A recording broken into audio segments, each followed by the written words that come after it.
74,000 years ago, the entire human species nearly went extinct.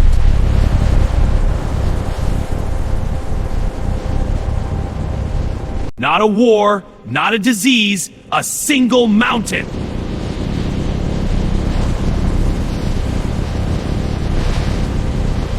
Its name was Toba, and it was unlike anything in recorded history.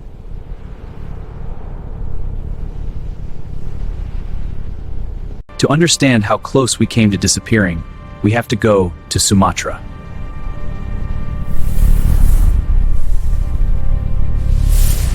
Beneath this island sat a supervolcano building pressure for hundreds of thousands of years.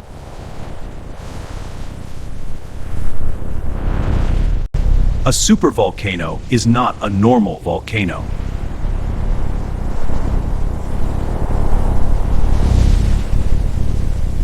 It is thousands of times more powerful than anything humans have ever witnessed.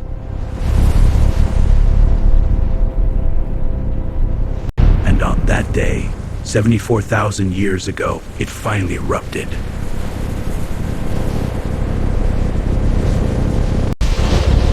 The explosion was so massive it ejected 2,800 cubic kilometers of material.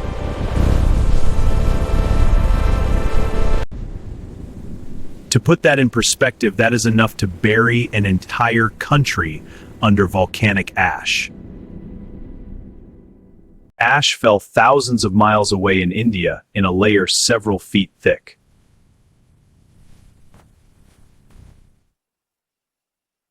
But the ash was only the beginning of the problem.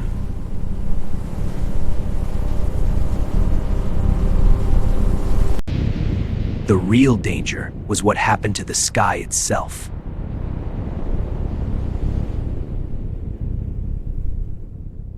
Sulfur particles shot high into the atmosphere and stayed there for years.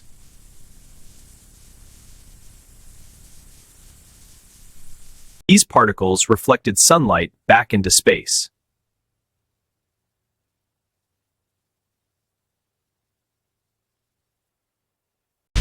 And the planet began to cool.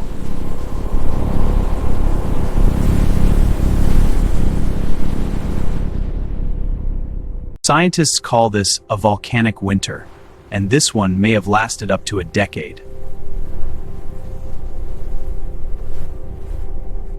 Global temperatures may have dropped by as much as 10 degrees Celsius.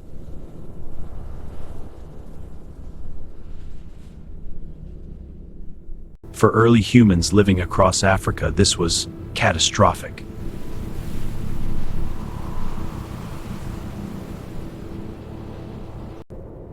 Plants could not grow in the sudden cold.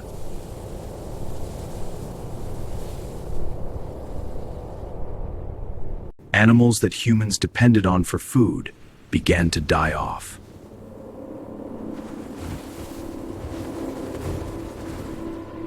Food sources that had sustained humans for generations simply vanished.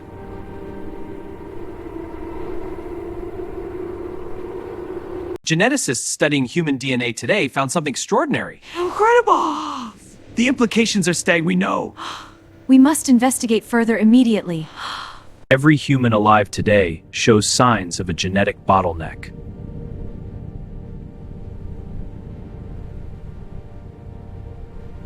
A moment in history when the entire population shrank dramatically.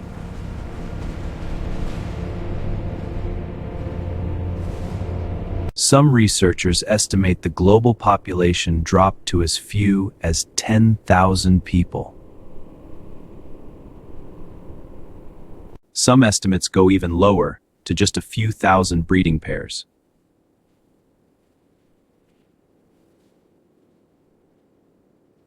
To put that in perspective, that is fewer people than fit in a small stadium.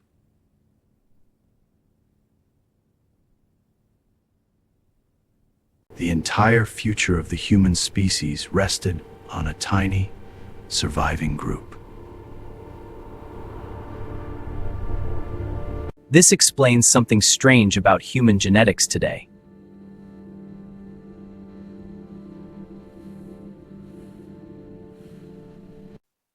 Compared to other species, humans have remarkably low genetic diversity.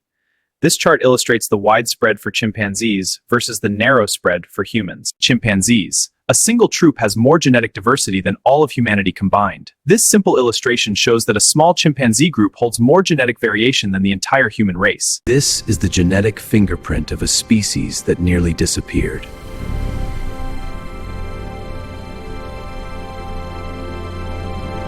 So how did humanity survive this disaster?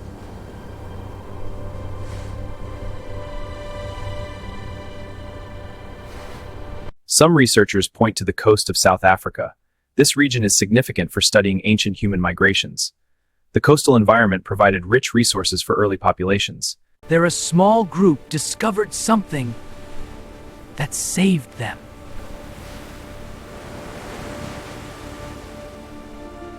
The ocean, unlike the land, still had abundant food.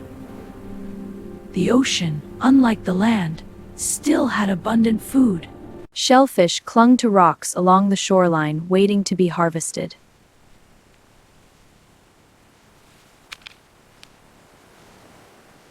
Unlike land animals, shellfish did not depend on sunlight or temperature. Shellfish were safe underwater, unaffected by the surface conditions. This shows their unique adaptation. This single food source may have kept a small group alive.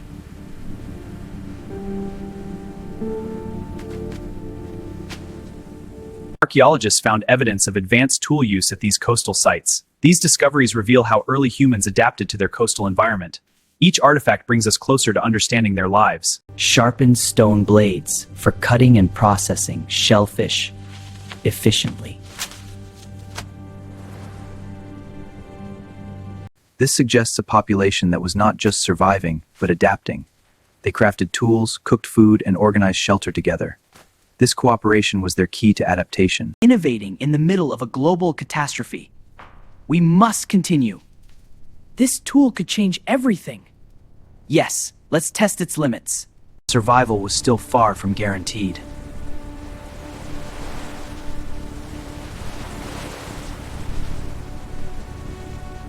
For years, maybe decades, the population remained dangerously small.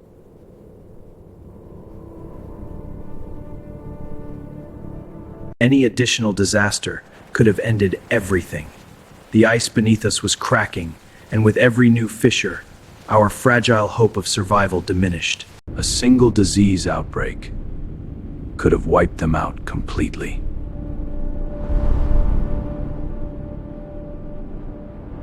But against overwhelming odds, they did not disappear.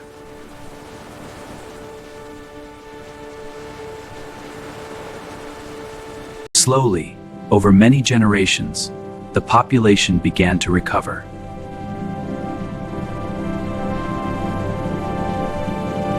The volcanic winter eventually ended and the sky slowly cleared.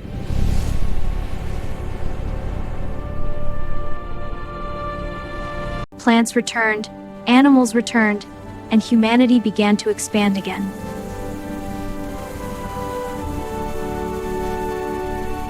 From that small surviving population, every human alive today eventually descended.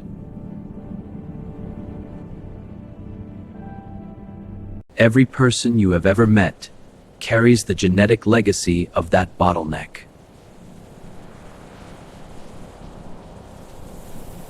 This is why, despite our differences, humans are genetically, remarkably similar. We are all distant relatives of the same small surviving group.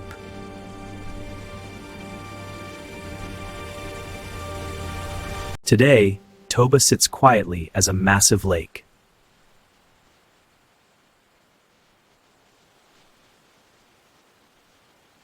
Tourists swim there, unaware they are floating above humanity's closest brush with extinction.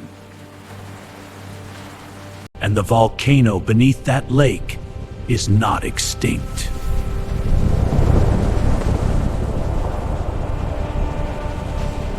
It is dormant, and geologists continue to monitor it closely. Data readings are stable. Seismic activity is minimal. Good. Keep a close watch on the sensors. Will do. All systems are green. Supervolcanoes like Toba erupt on geological timescales of hundreds of thousands of years. Which means another eruption is not imminent, but it is inevitable.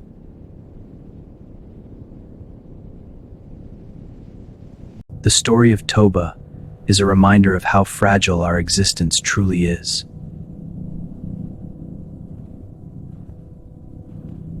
Every person alive today exists because a tiny group refused to disappear.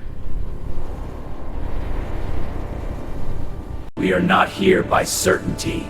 We are here by the narrowest possible margin.